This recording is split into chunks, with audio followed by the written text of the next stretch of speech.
I need to tell you about two men who changed how I see success forever. Tony and Steve. For 12 years, Tony cut my hair every 3 weeks at his neighborhood barbershop. $25. Cash only. Straight razor shave included. Tony wore the same barbershop jacket every day. Drove a 2008 Toyota Camry. Lived in the apartment above his shop. Everyone assumed Tony was just getting by. Meanwhile, Steve was my family's attorney. Estate planning. Wills. Legal advice. $400 an hour. Corner office. Steve drove a new Audi A6. Lived in a beautiful 4-bedroom house in Scottsdale. Everyone knew Steve was successful. Then something happened that flipped everything I thought I knew about wealth. Last month, Tony retired. He's 52 years old. Closed his barbershop. Told his regulars he's moving to Florida to play golf and fish. Everyone was shocked. How can a barber retire at 52? Meanwhile, Steve is 68. At his firm's holiday party last year, he mentioned he can't retire yet. Needs to work until 70, maybe longer. Wait, the barber who charged $25 is retired and free at 52. The lawyer who charged $400 an hour is still working at 68 and can't stop. How does that make sense? I asked them both, and what they told me explains everything wrong with how we measure success in America. If you've ever assumed someone's wealth based on their profession or what they drive, stay with me, because this story is going to shatter every assumption you have about blue-collar versus white-collar. My name is Mike, and I make videos about real money lessons from real people. Quick disclaimer, I'm not a financial advisor. This isn't financial advice. This is what I learned from my barber and my lawyer about two completely different paths to the same goal. Let me start with Tony. I've been going to Tony's barbershop since 2013. 12 years. Same chair. Same straight razor. Same conversation every time. Tony would ask about my family. I'd ask about his golf game. He'd cut my hair in 15 minutes. I'd pay $25 cash. Leave a $5 tip. Every 3 weeks. Tony never seemed rushed. Never seemed stressed. Just a quiet guy cutting hair in a small shop on the west side of Phoenix. The shop was tiny. 3 chairs. Tony worked alone most days. Sometimes his nephew helped on Saturdays. The place had been there since 1998. Same everything. Old Coca-Cola sign on the wall. Sports Illustrated magazines from 2015. Cash register that looked like it was from the 1980s. I loved it. It felt real. Last month, I walk in for my regular appointment. There's a sign on the door. Tony's barbershop will be closing permanently on November 30th. Thank you for 27 years of support. I'm stunned. I walk in. Tony's cutting someone's hair. I sit down and wait my turn. When I sit in the chair, I ask him what's going on. He smiles and says, "I'm done, Mike. I'm retiring. Moving to Florida. Bought a condo near the beach. Going to play golf and fish every day. I'm 52. Time to enjoy life." I'm shocked. I say, "Tony, how are you retiring at 52? He laughs and says, "Mike, I've been planning this since I was 22. 30 years. I save half my income every year. Lived simple. Invested. Now I'm free." Now pause and hit that like button if you've ever been completely wrong about someone's financial situation, because what Tony told me next is going to blow your mind. And make sure you subscribe because this story gets even crazier. I tell Tony I need to know everything. He finishes cutting my hair. It's his last customer of the day. We sit in the barbershop chairs just talking. He explains. He opened this shop in 1998 when he was 25 years old. Didn't just rent it. Bought the building. Small building. 2 units. Barbershop downstairs. 1-bedroom apartment upstairs. Bought it for $85,000. Lived upstairs. Worked downstairs. Never paid rent in his life. The mortgage was $650 a month for 15 years. Paid it off in 2013. For the last 12 years, he's owned it free and clear. Zero housing costs except property taxes and insurance. Maybe $300 a month. Tony never made a ton of money. He says his best year was maybe $65,000 gross revenue. After expenses, he probably netted $50,000. Some years less. But here's the thing. He lived in that apartment upstairs the entire time. Walked downstairs to work. No commute. No gas. No car payment.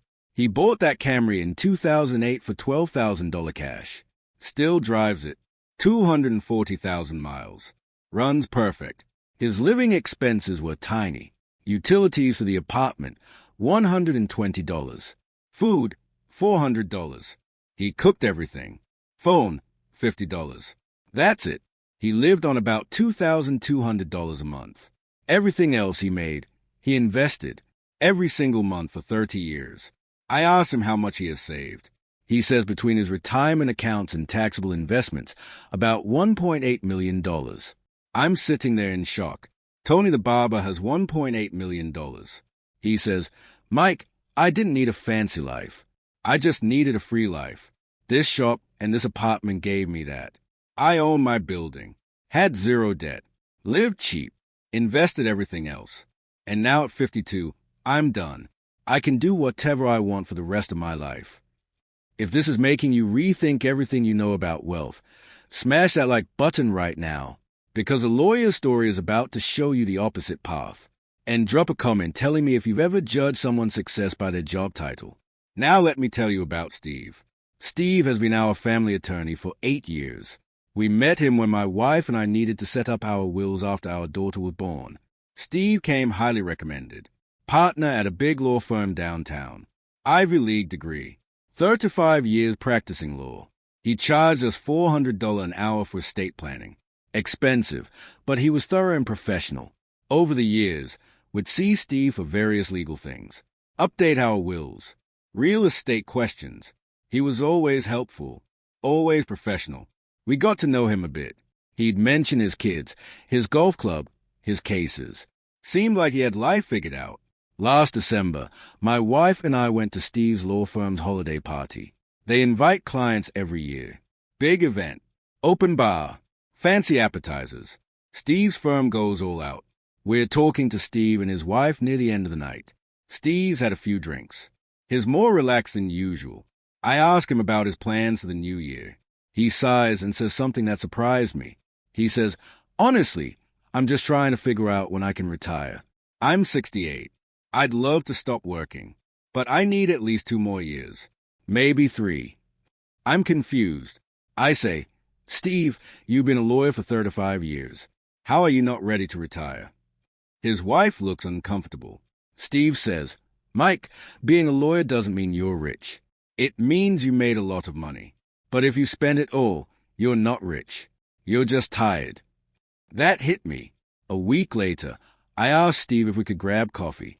Not for legal advice, just to talk. He agreed. We meet at a coffee shop. I tell him about Tony retiring at 52. Ask Steve what's different. Why is a barber retired and free while the lawyer is working until 70? Steve sits back and tells me everything. He says, Mike, I made good money my entire career. Average about $350,000 a year for the last 20 years. Before that, maybe $200,000 in my early career. On paper, I should be set for life. But here's what happened. When you make that kind of money, there are expectations. You live in a certain neighborhood. You drive a certain car. You join a certain club. Your kids go to certain schools. Every raise I got, my lifestyle expanded to match it, and the expenses never went down. Steve explains his life. His house payment is $3,500 a month. Bought it for $850,000 15 years ago. Still has $220,000 left on the mortgage. He'll be paying it until he's 73. He leases cars for himself and his wife. Combined, $1,800 a month. Country club membership where he networks with clients, $800 a month. His kids went to private school from kindergarten through high school, then expensive colleges. He helped pay for their weddings. All of it. He says, the lifestyle of successful lawyers is expensive, and I bought into all of it. I thought that's what success looked like. I asked him how much he has saved. He says about $580,000 in retirement accounts, plus the equity in his house, maybe $200,000. Total net worth around $780,000. Sounds like a lot, but Steve needs $12,000 a month to maintain his current lifestyle. $580,000 only generates about $23,000 a year safely. He can't retire on that. He needs to work 2 to 3 more years to get to $1.2 million. Even then, he'll have to downsize his life significantly. He says, I spent 35 years building a lifestyle that requires me to keep working. Tony spent 30 years building wealth that let him stop working. I wish I had done what Tony did. Hit that like button one more time if Steve's confession just made you see the trap that high income can be. Because what I'm about to tell you is a most important lesson. I asked Steve if he knew Tony's story when I told him. He didn't. I explained. Tony owned his building, lived above his shop, no commute, no rent, no mortgage after 15 years, drove the same car for 17 years, lived on $2,200 a month, invested everything else. Steve just sat there. Finally said, Tony made a fraction of what I made, but he kept a fraction of his income. I made millions over my career, but I kept almost nothing. Tony's free at 52. I'm trapped at 68. The barber won and the lawyer lost. That conversation changed how I see everything. Tony and Steve both worked hard. Tony cut hair 6 days a week for 30 years. Steve worked 60-hour weeks his entire career. But Tony focused on ownership and low expenses. Steve focused on income and high lifestyle. Tony bought a building for $85,000 and lived in it. Steve bought a house for $850,000 and it became a burden. Tony drove a $12,000 Camry until the wheels fell off. Steve leased new cars every 3 years. Tony invested his profits. Steve spent his income. And 30 years later, Tony's retired in Florida at 52. Steve's still working in Phoenix at 68. The lesson isn't that being a lawyer is bad or being a barber is good. The lesson is that income doesn't determine freedom. Your expenses relative to your income determine freedom. Tony made $50,000 and lived on $25,000. He had $25,000 a year to invest. Steve made $350,000 and lived on $340,000. He had $10,000 a year to invest. Tony invested $25,000 a year on a $50,000 income. That's 50%. Steve invested $10,000 a year on a $350,000 income. That's 3%. Over 30 years, Tony's 50% savings rate built $1.8 million. Steve's 3% savings rate built $580,000. Tony made 7 times less, but saved 2.5 times more. Because savings rate matters more than income. Comment right now and tell me, would you rather make $50,000 and save 50% or make $350,000 and save 3%? Because that's the real choice Tony and Steve made.